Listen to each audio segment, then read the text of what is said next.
8 years ago, I once fell into a deadly trap na ang hirap makawala. I'm bringing this up kasi may mga nagme-message sa akin lately na pumapasok din sa same rabbit hole na yun.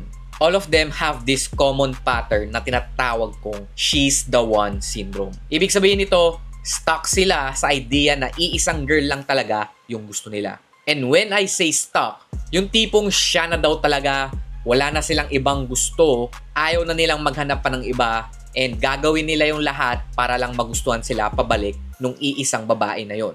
Parang ang romantic, di ba? Romantic sana yan kung ganyan din yung side ng babae. Ang kaso, hindi interesado sa kanila yung babae. One-sided. So deep down, I know what is really happening. Hindi yan romantic love. That's our old toxic, manipulative, nice guy pattern playing out. Ganito kasi yun. That kind of guy believes that rare lang ang makahanap ng emotional connection, attraction, at validation. So kapag may babae na nagbigay sa kanila or nagparamdam sa kanila ng kaunting feeling ng connection, attraction, or validation, for example, nag-reply siya sa chat, feeling natin agad na gusto niya ako. Pero nagre-reply lang talaga yung girl kapag may kailangan. Another one is kapag nag-open up siya ng problema niya sa'yo, feeling mo, special ka na agad sa buhay niya or superhero ka na niya agad.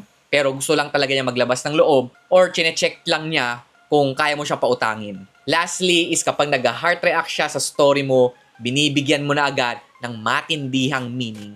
Feeling mo may pag-asa ka sa kanya. Kahit gaano pa kaliit o kalabo yung signal na yan, we try to hold on with that feeling kasi hindi tayo sanay na makaramdam ng ganung feeling from a woman. So once you hold on with that feeling, magsisimulate na tayo sa utak natin ng mga pwedeng senaryo kapag naging partner mo siya. Yung tipong aabot ka talaga hanggang kasal, iniisip mo na, nag-heart lang siya sa story mo. Akala natin mababaw lang yun. Pero deep inside, tinatanong natin yung sarili natin na, paano kung wala nang magbigay sa akin ng ganong feeling? Paano kung siya na lang talaga yung para sa akin? Akala natin romantic love yun. Pero ang totoo, scarcity mindset talaga yan. We are just living in a big fantasy we created in our heads. Meaning, hindi naman talaga natin gusto yung babae mismo. We are just simulating what if scenario sa utak natin. So when you keep on simulating you and her sa utak mo, we are just being obsessed sa isang idea ng babae na ginawa lang ng utak natin.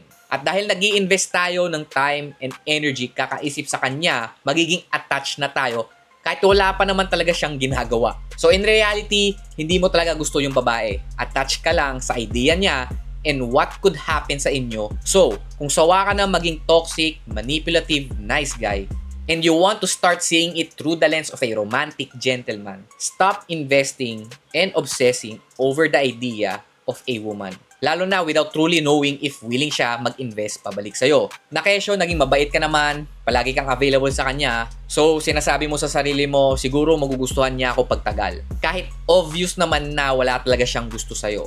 Or, tinitake advantage ka lang kasi palagi kang nandyan. We want to get back to reality. Ground yourself. Only invest your time, energy, and money to those who are willing to invest back to you. Huwag ka mag-hold on sa false hope that one day magugustuhan ka din niya. Focus na tayo agad na malaman muna kung meron din siyang interest sa'yo in this particular moment. Kung wala, bakit ka pa magsasayang ng time, energy, at pera mo? Hindi mo kailangan pilitin or antayin yung attraction.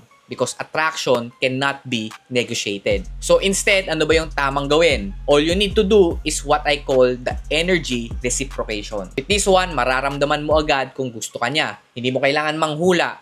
You can easily just walk away with your dignity and self-respect at hindi ka na ma-attach sa false reality. Your energy is too valuable para sayangin sa isang taong hindi willing ibalik yung binibigay mo. When you operate from a space of abundance instead of attachment, ibang level na yung confidence na mararamdaman mo sa sarili mo. At hindi lang ikaw ang makakaramdam niyan. Mararamdaman din to ng mga babaeng makikilala mo pa. So kung ayaw mo na maging toxic, manipulative, nice guy, and you want to know more about being a romantic gentleman at kung paano ba ginagawa yung energy reciprocation, pwede ka mag-subscribe sa free newsletter ko. Check mo na lang yung link sa profile bio ko or sa caption. May free guide na kasama yan. Let's go.